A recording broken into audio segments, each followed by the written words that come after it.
যে এখন আলোচনার বিষয় যে কীভাবে সাইট করা হবে একটা এডিটেড বুক কেপি স্টাইলে।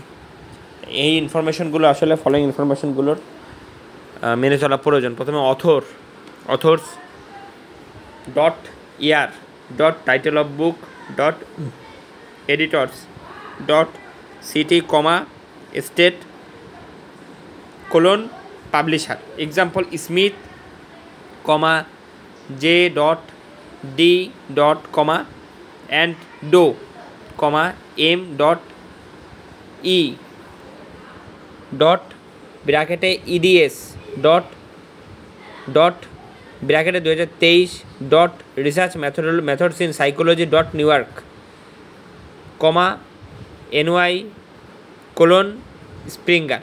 অ্যাডিশনাল নোট হচ্ছে, যদি বুকে থাকে মাল্টিপল এডিটর ব্যবহার করতে হবে অ্যান্ড বিফোর দ্য লাস্ট এডিটরের নেম। যদি বইটি হয় একটা সিরিজের অংশ, তখন অন্তর্ভুক্ত করতে হবে সিরিজের নাম এবং ভলিউম নাম্বার এই বইয়ের টাইটেল লেখার পরে। যদি বইটা অনুবাদ হয় তাহলে অন্তর্ভুক্ত করতে হবে অরিজিনাল ল্যাঙ্গুয়েজ এবং ট্রান্সলেটরের নাম এই পাবলিশারের ইনফরমেশন লেখার পরে।